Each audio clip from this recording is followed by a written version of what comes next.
What is a rational expression? So just to begin, I want you to recall that a rational number is a number that can be written as a fraction of two integers. So to review, a number that can be written as a fraction of two integers. So for example, 15 over 7. That's a fraction of two integers. Another example might be negative 20 over 5. That actually simplifies to negative 4, but what matters is that negative 20 over 5 is a fraction of two integers, so it's a rational number, even though it simplifies to negative 4, which means that negative 4 is a rational number as well, and on and on and on.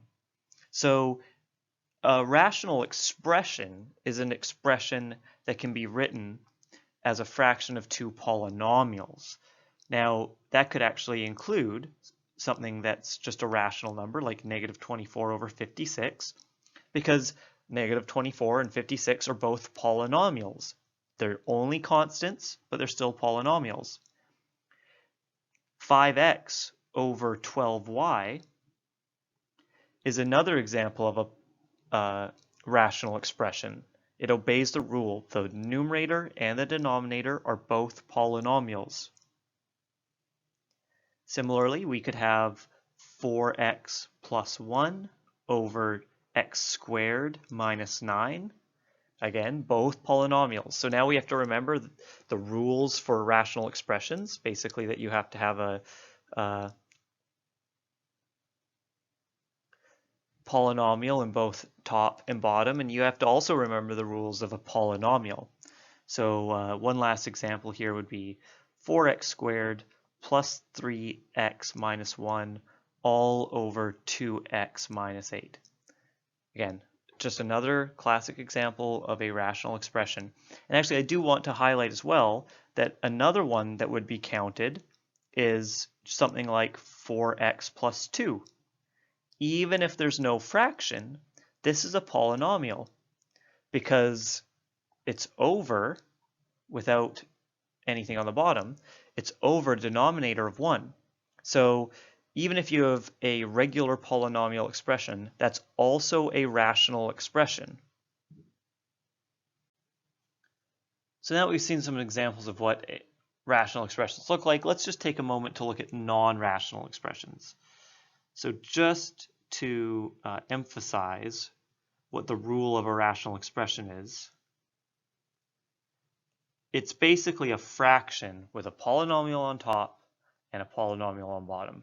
And as we saw, that polynomial on the bottom could be simply 1, or it can be any other polynomial.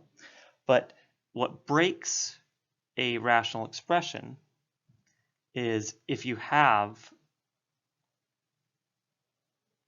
a non-polynomial on either the top or the bottom.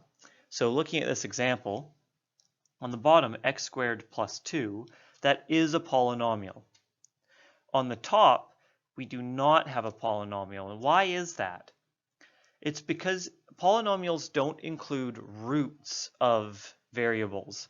So we have to remember that polynomial, you might need to go back and check the definition of a polynomial if it's something that is slipping out of your memory at this point in the course.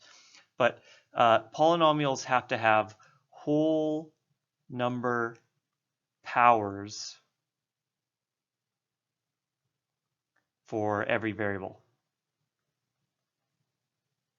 So that whole number power could be 1, 2, 3, 4, 17, but it can't be a cubed root.